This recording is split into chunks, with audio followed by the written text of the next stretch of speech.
Toxins in our environment can cause everything from chronic inflammation to cancer and even diseases that scientists used to think was mostly related to genetics, like Parkinson's disease. So what can we do about it? Well, knowledge is power, and today I'm going to talk to Dr. Aly Cohen, board-certified rheumatologist, integrative medicine specialist, and author of Detoxify, the everyday toxins harming your immune system and how to defend against them. And we're going to break down environmental health in a way that's practical, science-based, and hopefully not too fear-driven. We're going to cover everyday toxins that affect the brain, the immune system, and hormones, and we're going to talk about why children are more vulnerable to environmental exposures. This episode is all about prevention, protecting our family's nervous systems with realistic changes that you can take action on today. Listen to the end because we have some age-specific tips from grade schoolers to middle schoolers and teens. Welcome to the MindBodySpace Podcast. I'm Dr. Juna, your host. I'm a board-certified radiologist, lifestyle medicine specialist, and a Harvard-trained educator. And most importantly, I'm a mom passionate about prevention and boosting resilience down to the cellular level. Hi, Aly. Thank you so much for coming back. I'm so excited to have you on today. Tell us about your brand new book and about the other books you've written. Thank you so much for having me. It's a pleasure to talk to you and to your audience. So my recent book is called Detoxify. I think you can kind of see it in the back, but I love that cover. I have Beautiful. Like 20 on my floor here. And that one was really a culmination of 3 areas of medicine: integrative medicine, rheumatology, and of course, environmental health. My other 2 books, one was Non-Toxic: Guide to Living Healthy in a Chemical World. And that is a very more intense guidebook. And yes. This is the textbook with 26 contributing authors who are just superstars in the field of integrative environmental medicine. And that one is through the Andrew Weil Oxford University Press academic library. So yeah, I've had a lot of years under my belt doing this work. So that's incredible. How did you get started writing books? Did you pitch it to an agent? Well, actually, I had been trained by Dr. Andrew Weil. At the time that I was getting my fellowship in integrative medicine, I was already starting to get into environmental health because my dog got sick. I write about that a lot and how his illness really made me open up my eyes to what he was exposed to in his life. And at the same time, they were looking for another person to write the textbook for integrative environmental medicine in his series. And so life just works that way. It all just kind of, found me. And then from there, he had a consumer series that I wrote this book for. And then from there, I went into the consumer market to get to more people than just academics and healthcare, providers. Much needed. And I'm so excited to hear about the new things in your new book. Yeah, so I put a lot in there. It took about 5 years to write. I was pulling in as a clinician, as an integrative rheumatologist in Princeton. I've been doing this work as a Western and integrative doctor for 22 years. So what I was really trying to do is figure out a way to scale what I share with patients. In other words, to really be able to give some of these pearls to people, actionable statements to help with their immune system, to help manage chronic diseases, to lower inflammation, treat their rheumatoid with less medications or no medications to help prevent disease. The goal was to give them lots of tools. I have a 21-day plan for reducing chemicals. I have a Detoxify food pyramid, which is a play on even Andrew Weil's pyramid and also Dr. Mark Hyman's Pegan diet.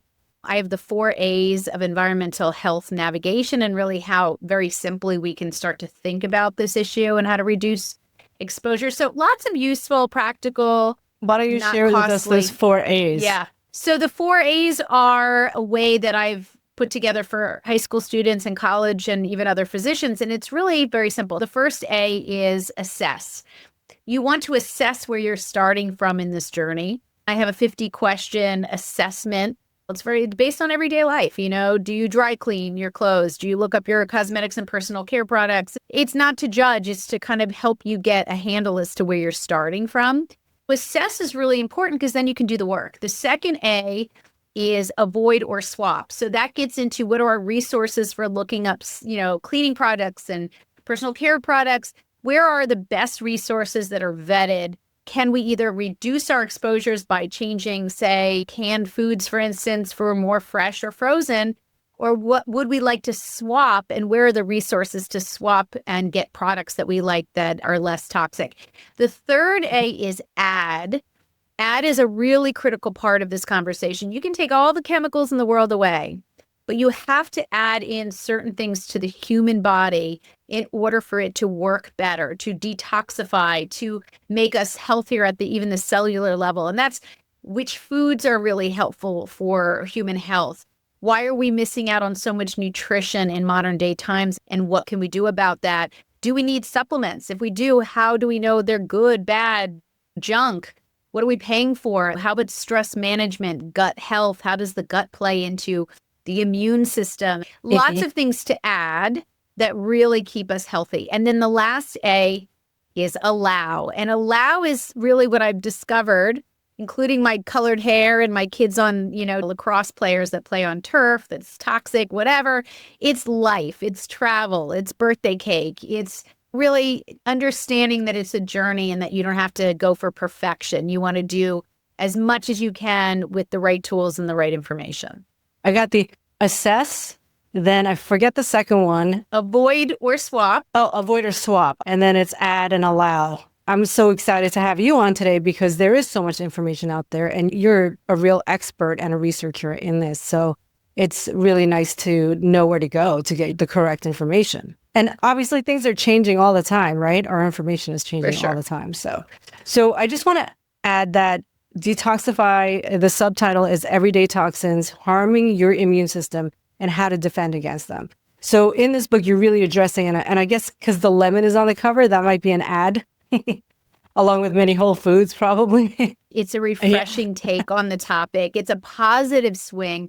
In fact, when I named this, I really wanted it to be a verb. I wanted to detoxify, not to be detoxification. I wanted it to be an active verb to really talk about how this is an ongoing, actionable process. And it was very important for me to share that. The cover is supposed to warm you up. This is a very overwhelming conversation. It loses a lot of people from fear tactics. I don't sell products. I don't endorse brands and the work so that my material has integrity. And I'm in the area of education. So to me, this is my gift to really share with people that what I'm saying is not vested in what I sell you. And that thank you for doing that, Aly. That's really incredible. I love that. So it is an overwhelming topic. So let's just go. Yeah. On our last episode, I had you kind of walk through the house with me. We were talking about walking in through the front door and through the house. But let's just go with this book. How about you give us the top 5 things that you would look at or assess from this book? Like, I assume you've done new research now and you've found more things out. So one thing I do want to touch upon is this increase in lung cancer that they're finding in Asian women who have never been smokers. So I have wanted to talk about that topic. Obviously, there are environmental toxins that we can avoid in the home, like the fires that this summer and stuff. And then I also wanted to talk about the hormone disruptors. Yeah. So to your point, lung health, air quality is certainly addressed. There are certainly different demographics that have different nuances in terms of their risks. We know that radon, for instance, leads to almost 250,000 deaths per year from lung cancer and non-smokers. And you can have radon not in the home next to you. I mean, it's literally that specific. It's generally from the ground. It can come up from your basement. It's from rocks also, just for people who don't know. Like if your house is built on a rock, chances are you have more radon. And obviously you get home inspections, but as you know, Aly, we can just simply open the window or ventilate the home to really detoxify our homes from radon. Is there any other tip on that? Well, you can get a radon testing kit. And when you do that, there's a whole list of things you can do. And having good ventilation applies to fires. It applies to gas-generated stoves and appliances. It really is more, again, a global recommendations that I give that really cover a lot of these individualized demographics where they have higher risk. Certainly between radon and cosmetics and personal care products and anything else that aerates cleaning products in the home, you need better ventilation. You need, and understanding that is really kind of simple. But it's not just bringing it into your home and understanding how to vet the products that we bring into our home, because that's a really good place to start. That's upstream, is don't buy this stuff and bring it in. It's understanding how what we do in the home, like candle burning, incense burning, air fresheners, carpet powders, Swiffers that come with their own set of chemicals designed to be paired to your, the broom, the specialized Swiffer broom. So I think teenage boys, they love Febreze. Well, it covers things up, right? It's better than having a sink full of, dirty dishes and spraying Febreze on the commercials. I'm fascinated by those commercials. But the idea is that, when you think about what you bring in the first place, then you think about how economically airtight our homes have become to save costs on our energy and heating bills, right? That has been I actually went designed with old-fashioned insulation rather than the foam. Do you have any thoughts on that? I was pretty adamant about, I've built 2 houses and I went non-toxic on both of them. The foam insulation is not supposed to off-gas as much, but there's always the chance with all the heat going on nowadays. It's so hot. I can't imagine that there's no off-gassing, and it has to be put in exactly a certain way or it will continue to off-gas. Is there anything you know about that? Yeah, I mean, building materials is a whole different wing of what I do, and I have building people that help with that kind of thing. And so I'm not going to say that I could speak directly to the science on that. And certainly various brands have different marketing and who knows. I mean, listen, conventional insulation has issues as well. I mean, we know fiberglass. That fiberglass, there's been a lot of problems over the years, and there are asbestos issues that are no longer part of the allowable building processes, but there's also exceptions to that, believe it or not, in the building industry. So, what I say is very smart to build your home and do remediation in a very reasonable way just for that, for people who actually dive into that. That being said, for all of us mere mortals that either rent or buy homes that we can't necessarily, don't need to have those upgrades for any particular reasons, it's what we control that really has such great effects. You can get plants. You can have plants added to your home. Plants are remarkable. There's some studies that I put in the plants. Books. Spider plant, snake, spider plant, mother-in-law's tongue, dracaena, big leafy plants that have big surface area for dust and particulate matter to land on that you can wipe clean. Opening windows when your outdoor air is cleaner than your indoor air. Cities. Certainly pollen counts are lower in the morning. So I tend to do exercise for myself in the morning when those counts are lower. Temperatures are lower. Ozone is lower. I have this air cleaner. Do you recommend those? I got the Austin. They were the ones that were used after 9/11, Austin air cleaners. So I always hope that these things are working. I do not test my air, but I kind of use these things in my home. I don't speak to brands, but I do have recommendations on how to understand brands in terms of air quality. So understanding the square footage of your space, understanding, whether or not there are digital meters to show particulate matter. You can also get a CO2 meter off of the internet, off of, lots of different sources that are inexpensive. So you can measure CO2. So there's a lot you can do in terms of air quality if you're looking to test. But what I focus more on the book is less on spending on testing and more on the doing. So I would rather people, instead of getting whole house filters for water, I say, start with a reverse osmosis for your kitchen underneath the kitchen sink. If you want to put it in underneath with a plumber, it's much more convenient. So you don't have to keep filling it up. There are $275 filters out there. The plumber's $150 for an hour, no more. And then you have this machine that works for you for the next, 5 to 10 years. So the idea is, and I have a countertop one that I just gave to my son, who's actually using it at college, where you put water in the back. It has its RO system, and then it makes water for the front. It's so cool. So I got the Berkeys, the gravity ones. Those are pretty good. But I still get paranoid. They're so hard to keep clean. And then I feel so guilty because sometimes I have to throw them out. And I'm like, oh my gosh. Yeah, everything can get moldy if you don't keep up with it. But these are the solutions in the risk benefit and that you choose. Rather my son have a rather dirty life as teens do and still have drinking water that is predominantly clean. And then when I come up for Parents Weekend, I'll clean it for him. But the idea is that we all have an opportunity to do very low cost changes that shouldn't overwhelm us, that once you kind of beat that topic, you move on to the next. And that's kind of how I formulate my messaging. I love that you mentioned the gas stove, because I still don't think most people understand this, that the combustion from gas stoves are one of the biggest air polluters in home. In fact, I was trying to convince one of my doctor friends, she was renovating her kitchen. I was like, you have to get an induction stove. The ones that use magnets to heat up really fast, I have one of those stovetops. So when I'm addressing any communities, the first thing I think about is what are they using and what are they affording and what can they do? Because if you're in a home that is with gas, which is the typical presentation, most of us can't swap out and go renovate.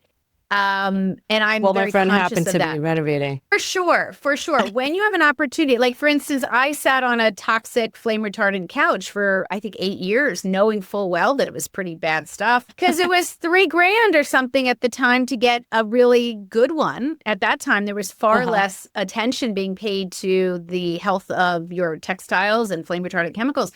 So that was a choice. I had no choice. We had lots of expenses. And, so when I finally got rid of it, I felt very comfortable posting on it that when you're going to make these renovations and changes, or you get money coming in and you feel like that's an expense you can afford, no question about it. Look, I have gas appliances. And we have good ventilation. We keep the doors and windows open at appropriate times during the day. We have our washer dryers checked for buildup of dust and clogging of the exhaust piping. We've changed our washer dryer because we're gas. We're not going to be able to change over. We've changed to higher grade, more sustainable versions when they broke.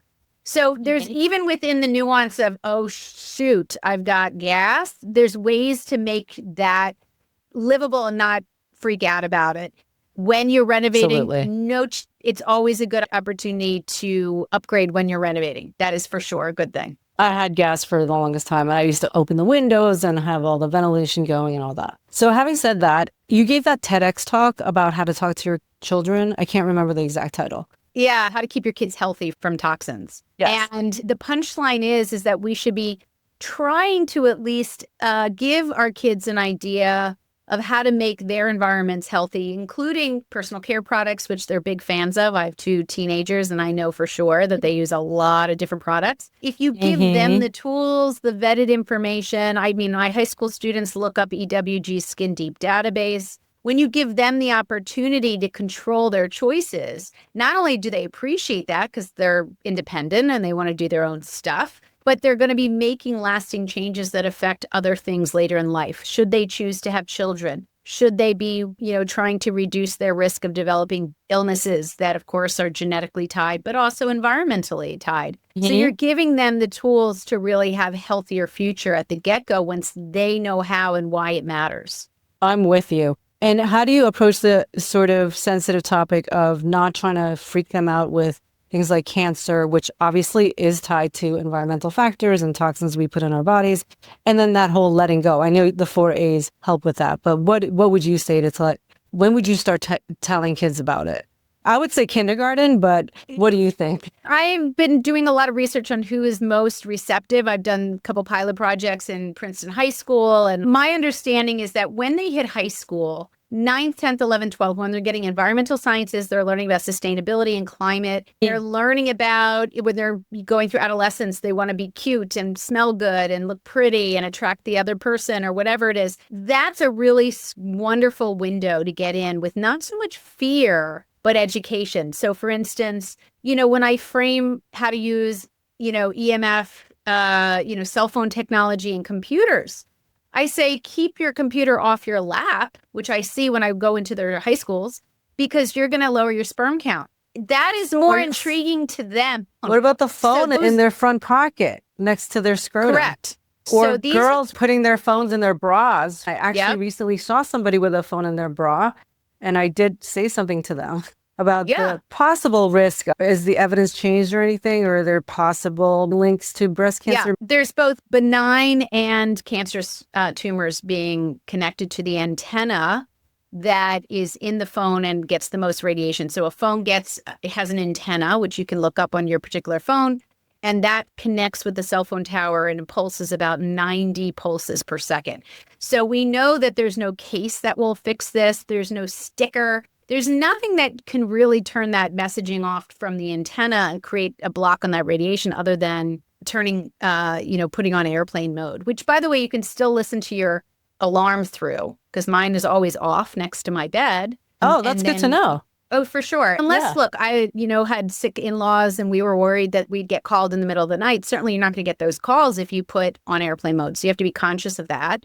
But if you're not expecting anything horrible, generally speaking, airplane mode is a good way to prevent that exposure no matter where you are. And so for those who don't know, like, you can listen to downloaded material, but even when you're not actually using it, it's sending signal back and forth. So you are actually getting radiation, not an airplane, like in general. If you just have your phone, it is receiving that constantly, for sure, even if you're not using it. And then what about when you're using, to talk on the phone? Like, I read something way back about, and I haven't read about it recently or researched it, so I wonder if you know, about benign brain tumors, meningiomas. Any connection with that? Mm-hmm. I mean, the data is pretty strong in terms of glioma potential of the brain in terms of the ipsilateral side of the brain, so the side you use it.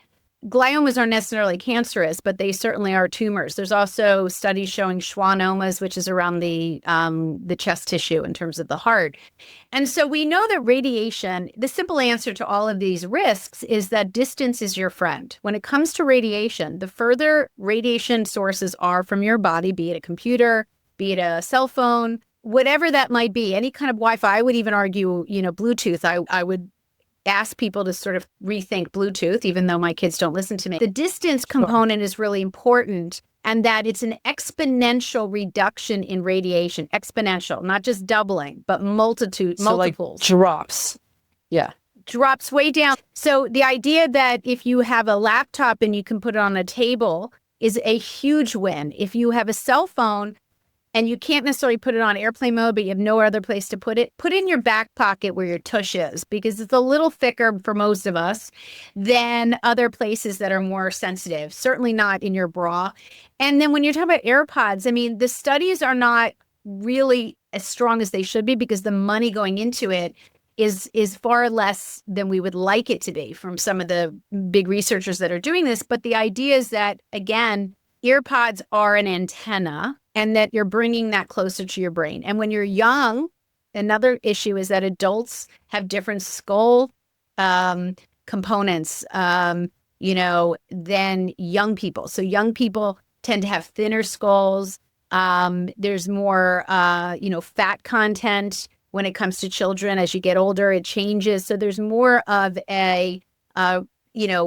the radiation can seep differently into the brain. It can get further than it can with an adult skull, which has changed in terms of its components. So the idea that children might be more vulnerable is certainly a real phenomenon, and there's very good studies showing that. That was more with the cell phone data than it was with the iPod. So I don't want to scare people, because my kid uses it, especially when you mean the AirPods. AirPods. He uses the headphones.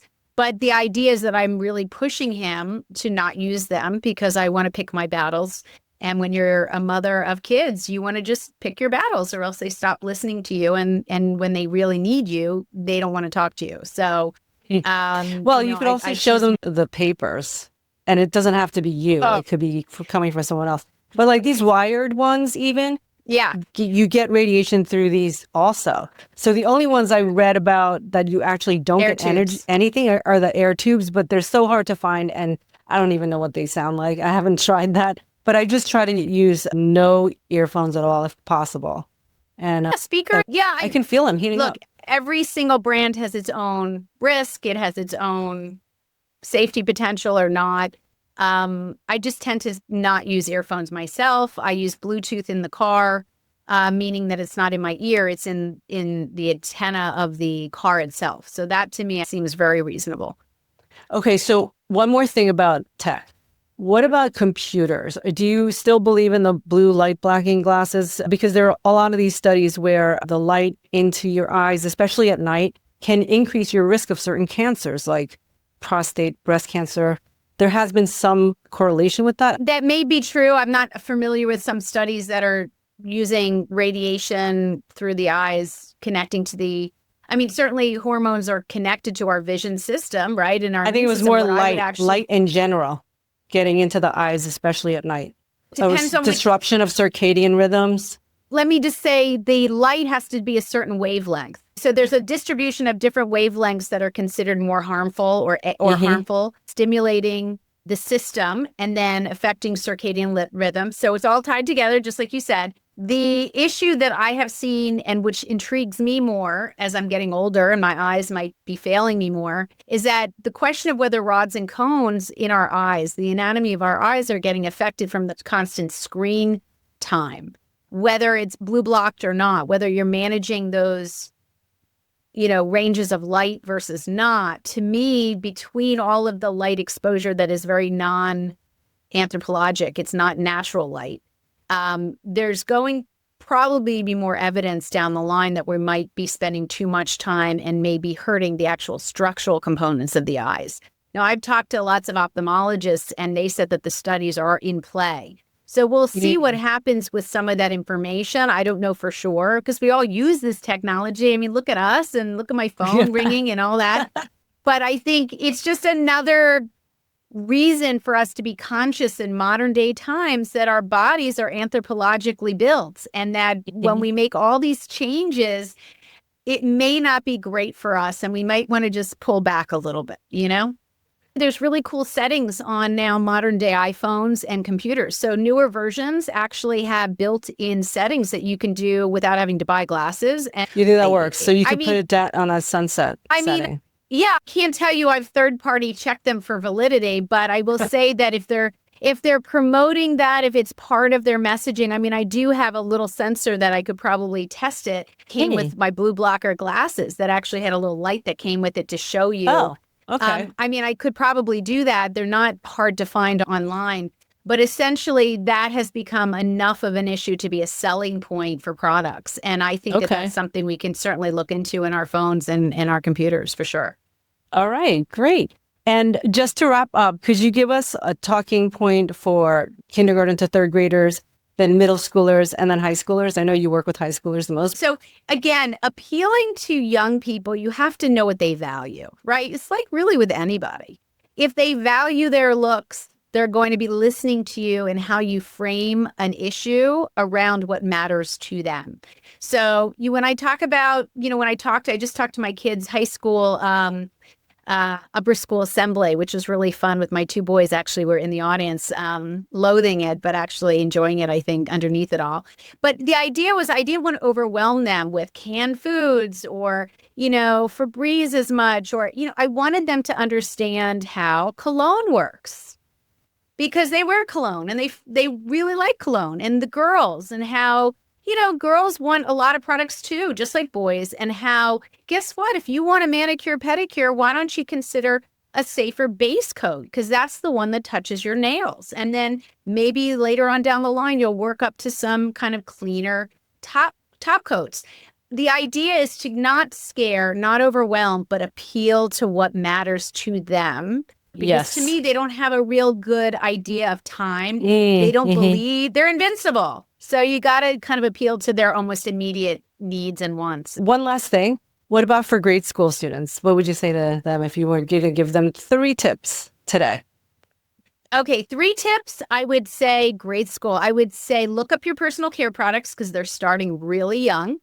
So giving them resources like environmentalworkinggroup.org/skin deep, Clearia, Yucca, Think Dirty. Those are all using a lot of the same chemical databases in terms of making their scaling and their grading system for products. I would say thinking about water quality, which is a good topic for adults for sure, but also having kids talk about it with their parents. They can educate their parents in getting a very cost-effective carbon block filter, but I think even more reasonable nowadays is a reverse osmosis because it costs the same up front than it would be from filling all the refills of, say, a Brita or some of these other pitchers. Something they may consider because they're all carrying their water around. And then really when it comes to air quality, I do think about colognes, perfume, candles. A lot of these kids are even for little kids. Well, their rooms tend to be something that they like to make very personalized. Thinking about that to me is really something important for them. Yeah. Awesome. I love it. Thank you so much, Aly. It was so great to have you again. Thank you so much for your time. You are awesome. And I love that you support the work and education in this area. It is so important that physicians that are in every aspect of health really embrace this because that's how the ripple effect happens. I appreciate your support. You've been great over the years. So thank you so much. And congratulations on your book and all of the work you're doing. I really love it and I really appreciate you. Likewise. Back at you. That was Dr. Aly Cohen. You can find out more about her and grab a copy of her new book at alycohenmd.com. Visit mindbodyspace.com to sign up for our newsletter and follow us on social media. On Instagram, we have a new page, MindBodySpace Podcast. And for fun and useful, resilient content for kids, follow us at Brain Bun Official at Instagram. Check out our courses on mindbodyspace.com. Tune in next week for more tips on how to avoid toxins, one of the major pillars in prevention and reversal of diseases from the American College of Lifestyle Medicine. Thank you for listening. This is Dr. Juna signing off, wishing you and your family wellness.